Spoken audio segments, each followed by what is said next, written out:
It's like cards. It's not what you dealt, but how you play it.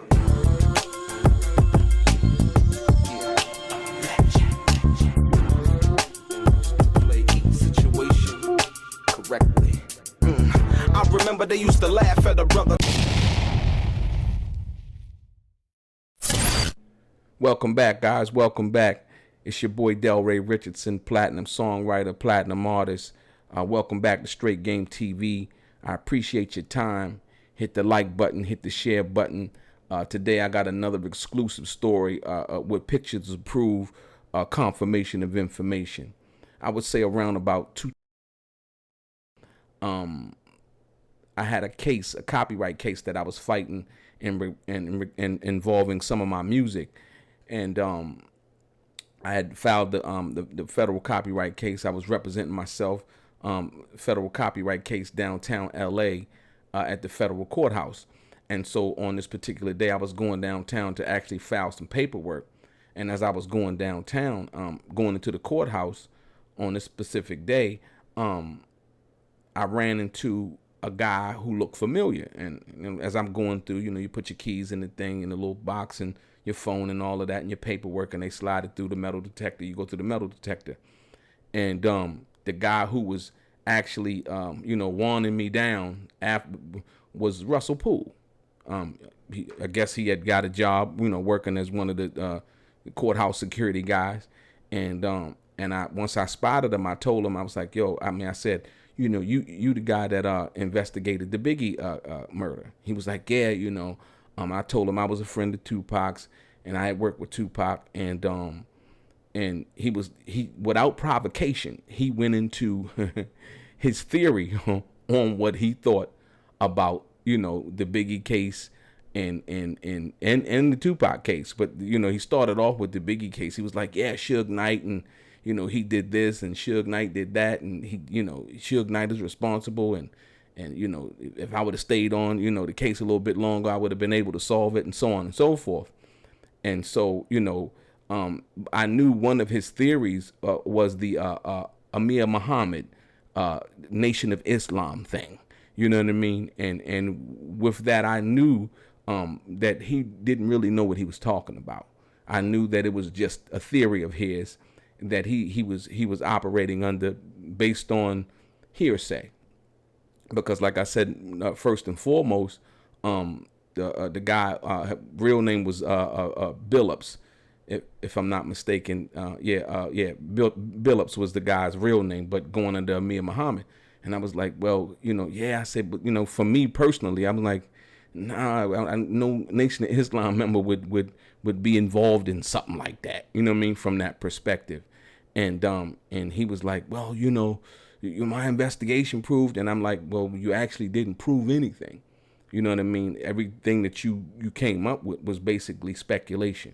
It was, because like I said, no one was ever, actually charged for that situation. And so, he kept on going. And like I said, I knew, and as we know now from what the former police officer, Greg Kading, had uncovered that Russell Poole, his theories were just that. They were conspiracy theories. Like I said, they didn't base books and the movies, The City of Lies, on some of the stuff that he had came up with. And like I said, once again, it just proven to be simply not true. And then recently, they have a new documentary coming out called The Last Man Standing, and I guess it's based loosely on what they have supposedly come up with new evidence and people speaking out, and I haven't seen it yet, so I can't accurately comment on that. But like I said, once again, I know personally from talking to Russell Poole, and not only on that occasion at the courthouse, but like I said, he gave me his number, and like I said, he wanted to continue the conversation, and he also wanted to take a picture with me, and we took a picture, and the picture's right here. And so and then he went into like the the 2Pac thing.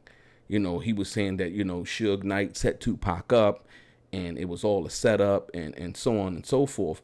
And I was like, wow, what do you mean? I'm like, on side of the fact that Suge was in the car while the bullets were being hailed and thrown and spit at the car, I'm like, well, Suge would have had to, it had to be an elaborate setup. You know what I mean? And all of these other theories, like I said, he was going into the fact that that they had told none of the security guards to have any guns that day, which was widely known, basically. So, he was grabbing on that information and trying to connect it to what he thought he knew. And I said, well, at the end of the day, Suge would have to been willing to risk his life. Not only that, because he received 9 years for violation involving that incident in Vegas, just with the fight alone.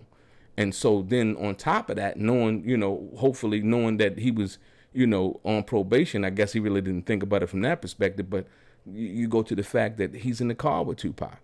And then I asked him, I said, well, what motive would Suge Knight have to kill Tupac? What would be his motive? And he said, money. I'm like, money how? I'm like, Tupac was his cash cow. You don't murder your cash cow for what? For long money? For what? What did he have? What, a life insurance policy? And none of them actually prove that was the case. And as a matter of fact, Tupac had a 5-figure, I think a 6-figure or 5-figure, I think, no, it was a 5-figure life insurance policy. And his sister Setua was the beneficiary. That's the only life insurance policy that I was aware of that Tupac had. And so once again, Russell Poole, in our conversation, he could give me his theory, but he couldn't offer me a motive or a concrete motive as to why the situation would be as he said it was. And so with that being said, like, yeah, I kind of crushed his theories. And like I said, he didn't really know what he was talking about. And it was like, going off of that cop's hunch type thing. I'm going off of, a hunch that I'm feeling, you know what I mean? And not any real concrete evidence or anything like that. And me being a little, a bit aware of the law and how things work, it's not what you know, it's what you can prove. You know what I mean? Or what you think you know. You know what I mean? It's what you can prove. So, it was interesting to talk to the guy. You know what I mean? He was a nice guy. You know what I mean? Didn't come across as arrogant or anything like that. But I can say that he was a passionate guy involved in his work. And I'm sure he was good at what he did. I think he investigated over 156 homicides. So, yeah. So like I said, not to discredit his career, who he was, may he rest in peace. And like I said, he also had told me that he was writing his own book. And he was going to put, some of those theories, or the investigation that he had, he had conducted when he was working with the LAPD. He was going to put some of those in his book. And so, yeah, it was really interesting talking to the guy. But like I said, I debunked a lot of his theories because, like I said, it was far-fetched. It was far-fetched, the Billups, Amir Muhammad thing, the Suge Knight setting Tupac up, and because like I said, you have to ignore all of the other evidence to come up with that. Now, why? So basically, you saying that Suge Knight was working with both sides. Like, okay, we're going, and it's preposterous, man.